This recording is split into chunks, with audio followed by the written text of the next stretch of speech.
I expected this. Didn't you expect David Krejci to retire? That's what I expected to have happen. Probably the least surprising retirement announcement that I could think of, for anyone in Boston sports right now. Considering that he already left once and came back, and then you saw Patrice Bergeron retire a couple of weeks ago.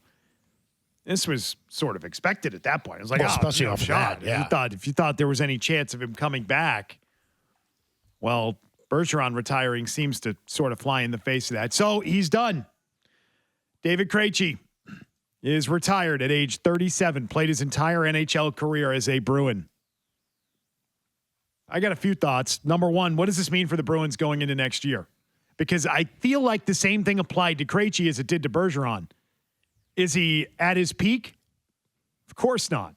Is he close to his prime? No. Are they better with him than without him? Yeah. Yes. They would be better, even though I feel like at times Krejci was not producing, but they'd be a better team in 2023-24 with David Krejci than without him. See, he would have been cheap again. And the problem are the year to years. They may be a better team 3 years from now by playing a younger player and getting that experience in that, because you'd be going through this each and every year. Am I going to come back? Am I not? And he probably would be retired next year if he did play. But then to me, like, my question is, where does he rank when you look at this core group of Bruins that won the Stanley Cup? Guys like Chara, guys like you got to throw Rask in there, Bergeron now that he's retired, eventually Marchand, Lucic. Keep going down a list of guys. Like, where Krejci's not at the top of that list. I look at all these other guys, and you talk about, well, which guy should be the next captain in that. I mean, he was a good player. He was a good player for you. I think it was cool that he played for one team. I think there's an interesting dichotomy between what Bergeron was here and what Krejci was here, just in terms of how they were viewed. Bergeron, it's kind of what I'm saying, right? Like, might be overrated. And I don't mean overrated in a bad way. I mean that we overrate him in the sense that we would never, ever want to point out his flaws. Ever. That kind of overrating. St. Patrice. We poked fun at it all the time. Nobody really ever liked criticizing Patrice Bergeron, even when he may have deserved it at times when he wasn't playing well. With Krejci, it feels like we looked for every flaw we could find with the guy. We were too critical of Krejci, not critical enough of Bergeron. And they were both here for a similar amount of time. They both had massive impacts on the franchise. And it feels like Bergeron could do no wrong. And Krejci, you're sitting here today saying, he was a good player. Krejci was their top line center when they won the Stanley Cup. That's what he was. And 2 years later, when they went back to the final against Chicago, he was electric in that run too. He was good in the playoffs. The guy stepped up in the playoffs. Remember that? Yep, and there's a lot of guys that he's the best. Right? Yeah. Like that was brighter the lights. That was the MO. You get to the playoffs and this guy's going to perform. Now that's a long time ago now. Right. So it's not fresh. It's not fresh in terms of what we're talking about with who he is as a player now or what he meant to the team now. But it feels like Bergeron could always do no wrong. And Krejci, we were always bitching about how he'd be complaining about who his line mates were. Did he have the right guys around him? Was he streaky? Like there was always a conversation about Krejci that was he overpaid when he was making $7.25 a year? That was always at the forefront.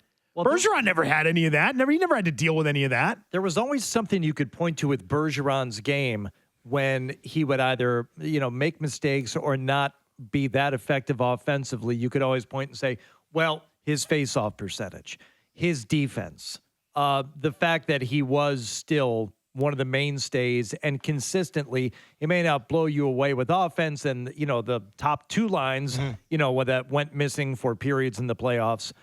You could always go back with Bergeron and say, at least he provides you that.